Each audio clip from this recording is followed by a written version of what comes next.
second wife. Kapag hindi pa kayo nakapalo, please follow po. Thank you. So habang nagyaya ako ng bata, andito sa tabi ko. Nihintay ko yung nanay. Our topic for today is a sarcastic mother. Sarcastic. Nabasa ko to sa YouTube comments. Ano yung sarcastic? Hindi ko naintindihan English. Ako naman is pure Bisaya talaga.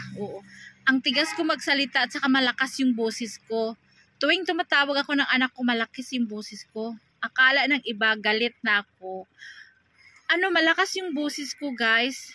Pero, ganun kami the way magsalita. Malakas ako magsalita at matigas. Matigas talaga ako magsalita, Bisaya. So, yun. Ang akala ng iba, pero minsan naman talaga, I accept myself as a parents na talagang napagalitan ng mga anak. Hindi maiiwasan yun as a parents, to discipline the kids, ganyan. So, that's the part of a mother and that's the part of a kid. So, yun. So, I'm a 100% Bisaya and matigas ako magsalita. So, thank you for watching, guys. Hopefully, subscribe our YouTube channel, Rosana Elias, and please follow our page for more videos. Pag nagbibiyahe kami na, tanong natin si Elias sa aking pagka-sarcastic mother. Diba? Ano masasabi mo sa aking pagka-sarcastic mother? Yung daw, malaki ang boses, nagsisigaw. Ano sabi mo sa akin? Malaki boses mo na. Kahit hindi na galit, basta malaki boses. Ganyan daw gawa mo. Paano ko tawagin yung mga bata? Tawagin mo, basta dahan-dahan sa amin. Halika, Mayra, halika. Dahan-dahan, yung malakas. Dahan-dahan. Yung malakas na pagtawag ko, paano ko tinawag? Hindi maganda tawag pag sige, malakas. Paano malakas? Sani! Halika! Mayra! Tapos, Bilan. Bilan! Hindi na marinig. Hindi na marinig. Halika! Pag hindi na marinig, malakas pa more. So, malakas pa. Lakasan mo pa pag hindi pa marinig. Ayun na! No? Parang tumatawag ako ng may sunog.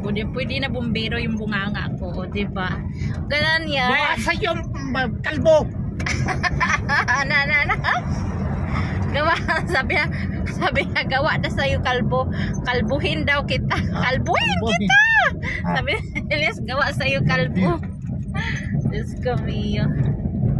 So, gano'n yun. Pag Bisaya, meron namang Bisaya na malambing. So, meron talagang Bisaya na matigas. Basta dahan-dahan, hindi na malakas. Talaga. Bakit? Nagsisi ka, asawa mo, Bisaya? Bisaya, asawa ko, hindi ano? Hindi marunong ako Bisaya. Basta hindi Bisaya, asawa ko. Nagsisi ka or did you blame yourself? You get married a Bisaya girl? Hindi ako bilhin. Ano? Happy ako, basta voices mo, control mo. Ala mo! Kahit ako, kahit bata. Boses mo daw, control mo. Ano daw yun? Tagalogin mo. Boses mo, control mo. Dahan-dahanin daw yung boses. Ganon yun. So, hindi na talaga magbabago to. Talagang, balatan mo man ako, ganito na talaga yung boses ko. Diba? Bisaya is born. Kahit galit. I'm born as a Bisaya. Ano? Kahit galit na, basta voices mo, dahan-dahan, pagka hindi na person, hindi na mind tao. Alam na ng kapitbahay natin dito, mga kapitbahay mo, pag tumawag ako ng mga bata, naku, pag nag-away talaga tayo, ewan. Alam na ng mga kapitbahay namin, guys, diba? Paano pag nagalit ako, pag nag-aaway tayo, paano?